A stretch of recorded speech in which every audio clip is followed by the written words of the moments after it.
네, 현대전 오늘은 이분을 모셨습니다. 진실탐사그룹 셜록의 박상규 기자 모셨는데요. 일단 인사 나누고요. 어서 오세요. 예, 안녕하세요. 오랜만입니다. 예, 이분은 워낙 유명한 기자시기 때문에 드라마의 주인공으로까지 이렇게 등장을 했던. 예, 정우성 씨가 제 역할을 했었죠. 그렇죠. 믿기지 않겠지만. 네, 예. 좀 안 어울리던데. 자세히 보면 뭐가 또 예, 맞아요, 맞게. 죄송합니다. 예, 그 유명한 어떤 재심 사건을 예. 파헤쳐서 세상에 공개했던 그 주인공이기도 하고, 또 박상규 기자 하면 제가 또 잊을 수가 없는 게 그때 그 엽기적인 사내 갑질의 주인공 양진호 회장. 예. 이걸 또 이 세상에 폭로했던 주인공이기도 한데, 그때 제가 이제 다른 방송에서 진행할 때 예, 맞습니다. 저희 방송 나와서 이제 이걸 소상인지 알려주시니까 기억이 지금도 생생한데, 저는 그때 하도 너무 뜨악해가지고 예. 아니 어떻게 이런 일이 있을 수가 있나 싶은. 근데 나중에 다 실화더만요, 보니까. 다 싫어하고 지금 그분이 징역 길게 선고받았죠. 10년 정도 감옥에 있을 것 같습니다. 지금도 수감 생활하고 있는 거죠? 예, 한 10년 정도 있을 것 같습니다. 예, 혹시 사적으로 뭐 연락 오거나 이런 적 없습니까? 그 사람으로부터? 연락 온 적 없고요. 예. 전혀 무섭지도 않고. 한판 붙으면 제가 이길 수도 있을 것 같습니다. 잘하면. 그래서 박상규 기자가 그 폭로한 다음에 모범택시 이런 데서 막 이렇게 극화되고 이러더라고요, 보니까. 그러니까요. 그 허락도 없이 막 그 SBS에서 드라마 만들고 그랬더라고요. 허락도 없었던 겁니까? 예, 그런 것 같습니다. 예, 어떻게 청구 좀 하시지 그랬었어요.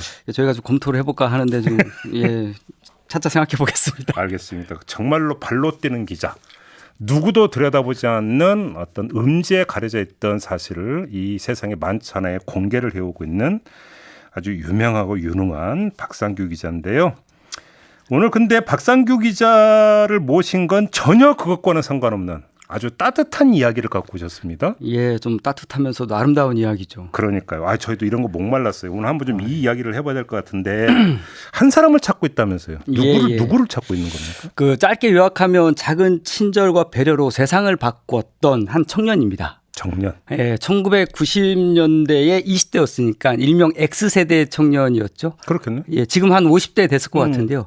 이 청년이 누구냐면 무전여행으로 1994년도 여름 즈음에 네. 무전여행으로 제주도를 가려고 목포를 갔다가 사지를 마음대로 움직일 수 없는 왼팔만 움직일 수 있는 중증 장애인을 만난 거예요. 휠체어에 탄. 그 이규식이라는 분을 만나가지고. 이규식 씨. 예. 그분을 만나서 우연히 만나서 목포에서부터 제주도까지 가서 3박 4일 동안 이분과 중증 장애인과 함께 여행을 한 청년이에요. 동행을 했군요. 예, 아주 뭐 영화 한 장면처럼 동행을 했고. 아니 근데 94년이면 30년 전 일인데. 예. 30년 전에 그 사람을 찾는 이유가 뭐예요? 자, 왜 찾냐면은 이규식 씨는 여러분들이 뭐 들어보신 분들도 있고 안 들어보신 분들도 있을 텐데 어떻게 보면 좀 유명하신 분이에요. 이분 때문에 지지하시는 분들도 많겠지만 지하철 시위 때문에 지각을 했던 분들도 있을 텐데 이규식 씨가 장애인 그 인권 운동 하시는 분이에요. 이동권 투쟁에서 열심히 하시는 분인데 이분이 평생 동안 시설에서만 깊은 산속 시설에서만 살던 중증 뇌병변 장애인이었어요. 뇌병변. 예. 그런데 이분이 어떤 기회로 제주도 여행을 가게 됐고 그 청년을 만나서 그 청년이 도와주는 바람에 3박 4일간 무사히 여행을 할 수 있게 된 거죠. 잠깐만, 그 비스무리한 영화가 제가 있었던 것 같은데. 예, 그랬던 건가요? 뭐 비스무리한 아니 우리나라에서 그러니까 이분들을 그러니까 사연을 갖고 만든 영화가 있다가 아니라 이런 비슷한 어떤 스토리의 영화가 좀 있지 않나요? 뭐 연인이 만나서 뭐 연애한 스토리 영화는 있죠. 비포 선라이즈 그런 거. 그래요? 예. 그래요. 아무튼 그러면 지금 이분을 찾는 이유도 궁금한. 하여간 일단 좀 스토리를 좀 따라가 보죠. 예. 그러니까 이규식이라는 분이 계셨어요. 중증 뇌병변 장애인이었고 계속 시설에만 있었는데 평생 시설에 살았죠. 그런데 어떻게 여행길에 오르게 된 겁니까? 이분이 시설에서만 자기 의지와는 상관없이 장애인이라는 이유로 양평에 있는 산 깊은 산에서 시설에 살고 있었는데 어느 날 이런 생각을 하게 된 거죠. 나는 장애인이라는 이유로 평생 이 산 속에서 장애인들끼리만 모여서 살아야 하나. 그렇죠. 그런 생각을 하게 됐고, 근데 이런 생각을 본인만 한 게 아니라 동료 장애인도 그런 생각을 한 거예요. 근데 이 동료 장애인이 어느 날 겨울이었는데 혼자 스스로 탈출을 시도한 거예요. 그 시설에서. 탈출 시도하다가 멀리 못 가고 그분도 사지가 자유롭지 않은 분이었는데 그 겨울에 탈출 시도하다 결국에는 도랑에 빠져서 동사를 하게 됐습니다. 아 진짜요? 예. 그래서 이규식 씨는 그걸 보고 나도 이 시설을 벗어나면 저렇게 죽을 수 있구나. 심심하고 재미없어도 평생 나는 이 시설에 있어야겠구나.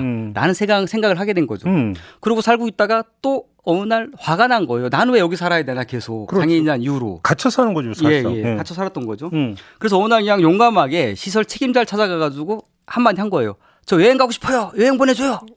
그랬더니 이제 시설 책임자는 야, 넌 왼팔만 움직이고 휠체어에 앉아있는 네가 어떻게 여행을 해? 가볼래면 가봐.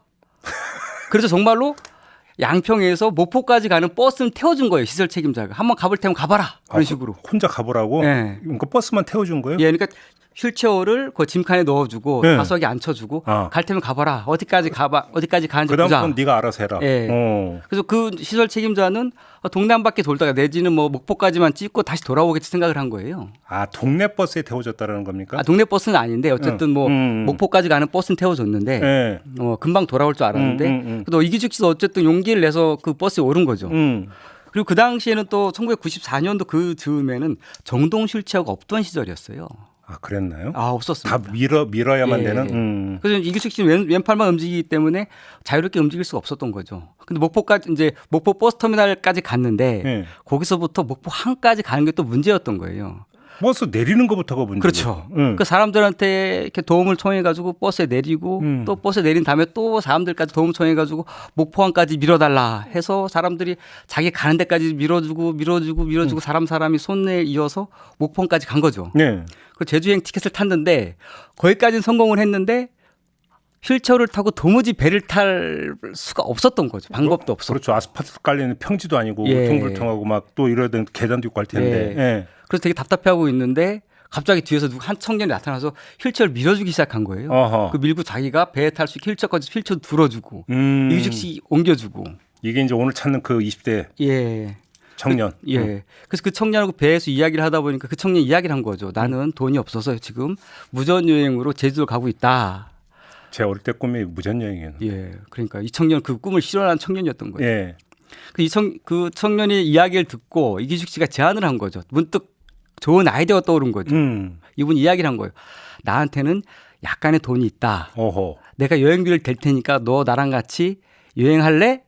예. 그 대신 너는 내가 돈을 댈 테니까 너는 내가 장애인이기 때문에 몸이 움직일 수 없으니까 내가 화장실 가는 거 도와주고 휠체어 밀어주고 식사도 좀 도와주고 목욕도 시켜주고 그렇게 날 도와달라. 그러면 나는 너한테 같이 여행비를 대주겠다. 네. 했더니 이 청년이 살짝 고민을 하기 시작한 거죠.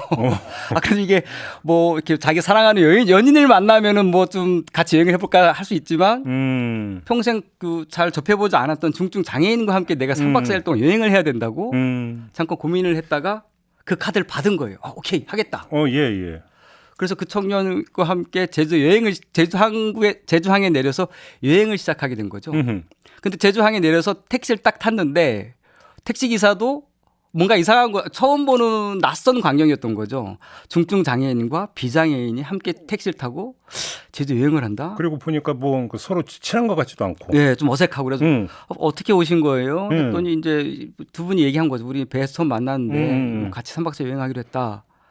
그 사연을 듣고 택시 기사 역시 그럼 나도 여러분들을 좀 도와서 같이 3박 4일 동안 내가 제주도 토박이니까 안내를 하겠다. 전세 택시네요, 그러면? 그렇죠. 네. 그렇게 된 겁니다. 오. 그래서 길에서 만난 중증 장애인과 무전여행하는 청년과 택시 기사가 함께 3박 4일 동안 제주도 여행을 시작하게 된 거예요. 의기투합이 됐네. 예. 오, 그래요? 근데 이 청년으로서는 쉽지 않았던 게 아까 말씀드린 대로 이기숙 씨는 자기 혼자 힘으로 이렇게 할 수 있는 일이 많지가 않거든요. 그래서 이제 화장실 가는 도움 주고 목욕 시켜주고 옷도 갈아입혀주고 식사도 도움을 주고 그러니까 그 당시에는 없었던 활동 보조인의 역할을 하게 된 겁니다. 그렇죠. 그렇게 되는 거죠. 그래서 이제 여행을 3박 4일 동안 마치고 예. 제주 항구에서 두 분은 헤어졌어요. 예. 헤어지고 다시 또 이기숙 씨는 목포까지 와서 사람들의 도움을 받아서 물어서 다시 자기가 살던 그 산속 깊은 시설에 돌아갔고. 돌아간 겁니다. 이야. 양평까지. 오호. 그래요? 딱 돌아갔을 때 시설과 관계자의 반응이 어땠을지도 진짜 궁금한데. 예. 그 시설 관계자 책임자의 그런 놀라움도 있었지만 더욱 놀라운 변화는 이기숙 씨 내면에서부터 일어난 겁니다. 어떤 변화가 있었는데요? 그동안은 나는 평생 장애인이어서 평생 시설에서만 살아야 될 줄 알았는데 나도 밖에 나가 보니까 제주도 여행할 수 있네. 그렇죠. 그럼 나도 밖에서 살 수 있겠네. 그렇죠. 라고 해서 용기를 내서 다시 시설 책임자를 찾아간 거예요. 그래서 저 밖에 나가겠습니다. 나가서 살고 싶습니다. 이제 외출이 아니라 퇴소하겠다. 네, 나 나가겠다 한 거예요. 예.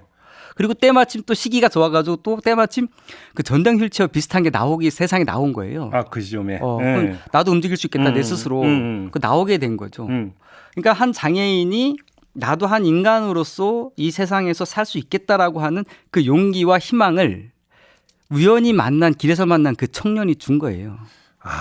그렇네요. 그래서 예. 그때의 경험이 돼서 이규식 씨는 이제 장애인 인권 활동가가 되신 거네. 예, 그렇죠. 그게 결정적인 기회가 돼서. 예. 그래서 이동권이 보장이 된다면 장애인 같은 경우도 얼마든지 지금과는 다른 삶을 영위할 수 있다. 예. 그럼 지금 이규식 씨가 바로 그때의 그 청년을 찾고 있는 겁니까?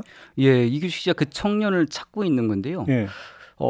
찾는 이유는 두 가지 이유 때문인데요. 하나는 예. 30년 전 일이지만 30년 만에 그 청년한테 지금 50대 초중반이 됐겠죠. 예. 그 청년한테 당신 때문에 내가 세상으로 나올 수 있었고 이렇게 인간답게 한 시민으로서 살 수 있게 됐다. 이런 감사 인사를 하고 싶은 거예요. 그리고 그 첫 번째 그게 이유고 두 번째 이규식 씨는 그 사람을 통해서 우리 사회에 메시지를 하나 주고 싶은 거예요. 어떤 메시지요? 그러니까 장애인이라고 해가지고 차별하고 이렇게 무시하고 배척하는 것이 아니라 예. 함께 조금만 도움을 주고 서로 배려하면 이 세상에서 함께 살아갈 수 있다라는 것을 이 청년이 보여준 거죠. 그렇네. 예. 근데 그 택시 기사분도 참 대단한 분 아니에요? 그러니까요. 이 택시 기사분도 사실은 이제 어떻게 보면 이 택시 기사분도 이 택시 기사분은 찾기는 그나마 좀 수월할 것 같긴 해요. 이제 뭐 제주도에서 택시를 하셨던 분이니까. 네. 어쨌든 이분이 이제 같이 여행을 하면서 그 청년과 이기식 씨의 사진도 찍어주고 다 여기저기 이제 현지인만 아는 아주 좋은 데를 또 안내하고 예. 그런 분이셨죠. 그래요? 네. 지금 이때 사진 찍고 이런 게 있었습니까? 그러니까 이게 또 재밌는 게 뭐냐면 디카가 그 당시에는 없던 시절이었죠. 근데 이분이 택시기사분이 자기 필름 카메라 갖고 와가지고 두 분이 너무 아름답다. 야 어떻게 이럴 수가 있냐. 아마 그러니까 택시 기사분 중에 이제 신혼 여행객들을 예. 해가지고 이제 계속 하루 종일 도는 이런 게 있거든요. 그런 분들도 있죠. 예. 그래서 이제 그 카메라가 이제 카메라 갖고 다니는 기사님들이 계신데 그런 경우라고 봐야 되겠네요. 예, 그런 케이스였고요. 근데 이분이 이제 계속 열심히 사진도 이렇게 찍어주고 그런 거죠. 지금 유튜브에 지금 이제 사진이 올라가 있어요. 예. 그러면 지금 이 사진에서 휠체어를 밀어주고 있는 이분이 그 청년? 예, 그 청년입니다. 지금 한 50대 초중반이 됐을 텐데. 이름은 기억을 못한대요? 이게 안타까운 건데 안타깝게도 이기식 씨는 이분이 뭘 하시는 분이었는지 학생이었으면 어느 학교 다녔는지 그리고 이름도 모르고 나이도 모르고 성도 몰라요 진짜로. 이야, 아쉽네 그게. 굉장히 아쉬운데 그게 또 그렇게 된 아무것도 모르는 슬픈 이유가 있어요. 왜요? 이기식 씨 같은 중증 장애인은 평생 시설에서만 살았잖아요. 그래서 타인의 이름을 물어본다거나 타인한테 뭐 개인정보를 물어본다거나 그럴 이유가 없었고 그랬던 경험 자체가 별로 없었던 거예요. 타인과 제가 바로 질문 드리는 게 그거거든요. 아니 그러니까 만났으면 통성명부터 하지 않느냐라는 질문을 드리려고 했는데 그게 아니었던 거네. 네, 통성명은 했을 수도 있지만 이것을 기억을 하거나 저장을 하거나 그런 삶을 살지 않았던 분이었던 거죠. 굳이 그럴 이유가 없었고. 그래요? 예. 그러면 그 이규식 씨는 그 택시 기사는 어떻게 기억하고 있어요? 택시 기사에 대해서도 다른 정보는 전혀 몰라요. 그 기억을 못 하고 계시고, 예, 그냥 택시 태워줬고 3박 4일 동안 우리랑 같이 여행을 했다. 그 정도만. 이거 너무 맨땅에 헤딩 아니에요, 이거? 맨땅에 헤딩인데 저희가 그나마 희망을 갖고 있는 것은 이 사진 한 장이거든요. 딱 요 사진 한 장밖에 없는 거예요? 이 사진 한 장, 그 청년과 같이 찍은 건 이 사진 딱 한 장이고요. 본인 사진이 몇 장 있고 택시 기사가 인화를 해서 줬다고 그러더라고요.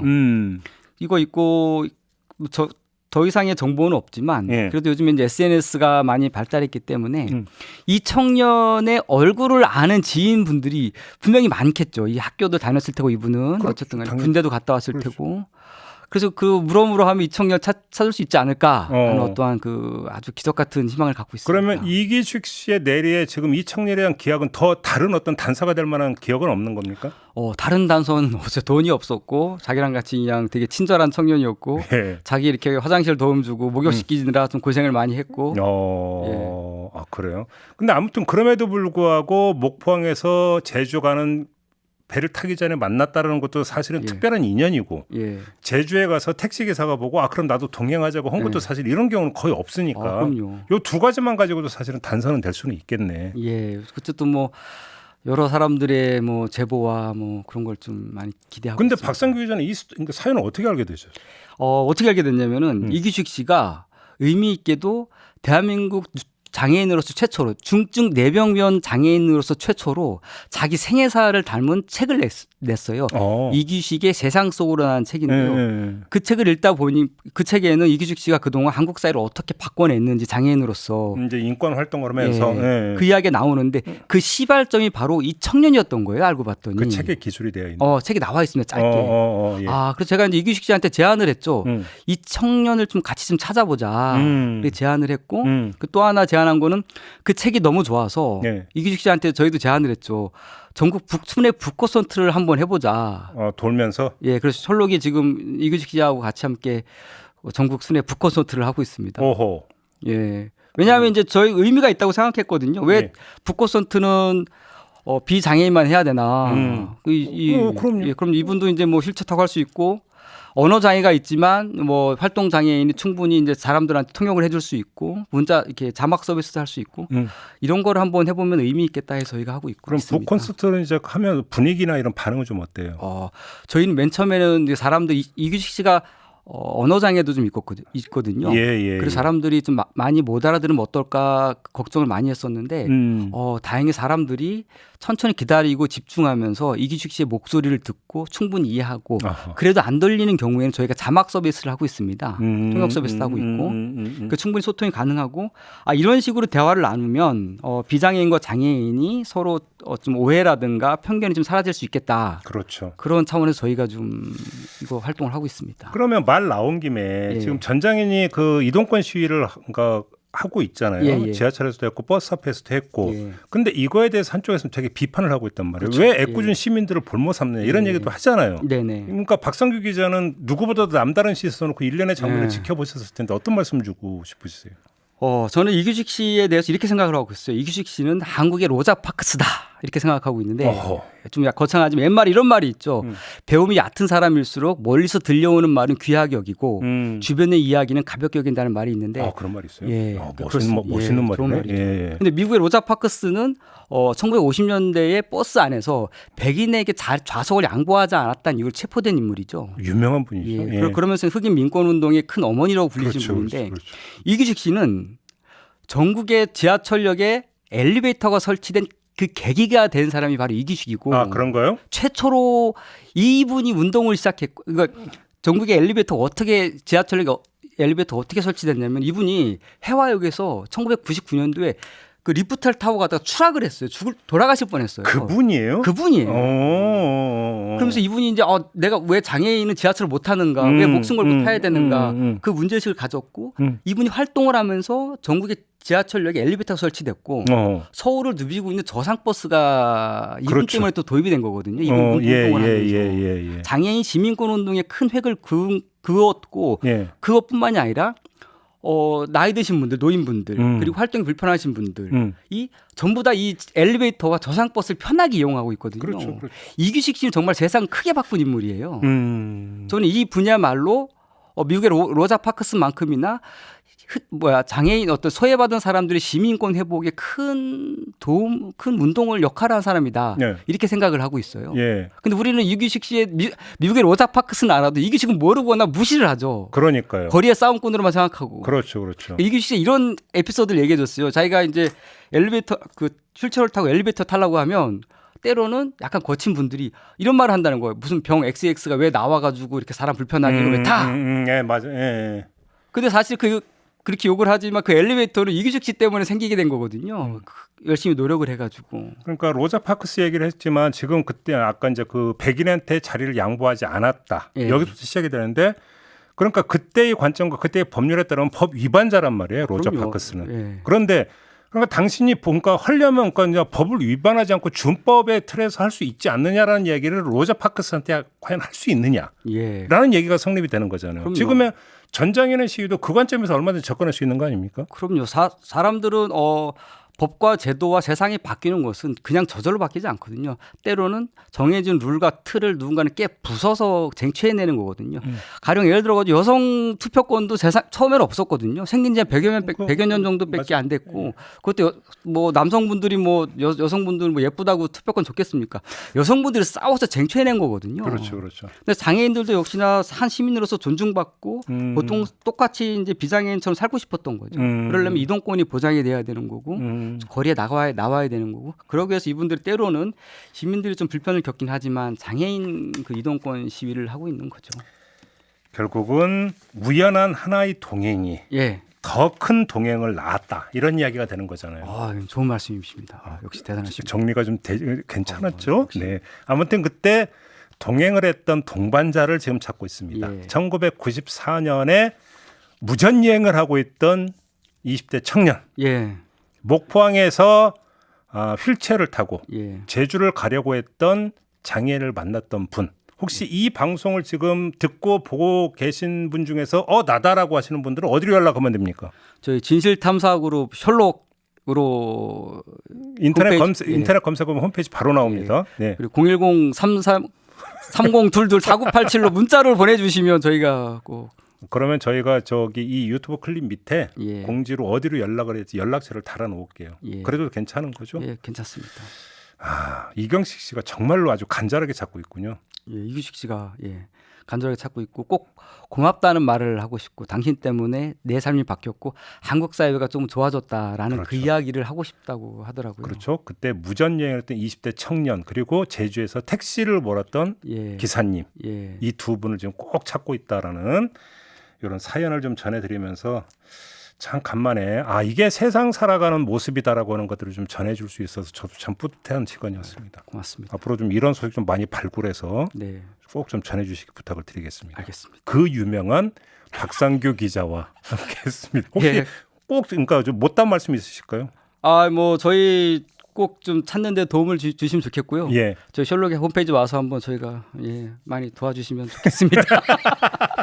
네. 어렵게 지금 진실 탐사를 하고 있는 후원도 좀 많이 해주시고요. 예, 고맙습니다. 꼭 그렇게 뭘 부탁드리겠습니다. 어렵게 얘기를 해? 그냥 까놓고 얘기를 해야지. 그렇군요. 저희 진실탐사그룹 셜록은 시민들의 자발적 그 구독료로 운영이 되고 있습니다. 그러니까. 많이 도와주시면 저희가 좋은 기사로 보답하겠습니다. 제가 그냥 방송이라 하는 얘기는 진짜로 그러니까 솔직하게 말씀드리면 셜록이 운영되고 있는 게 참 용하다.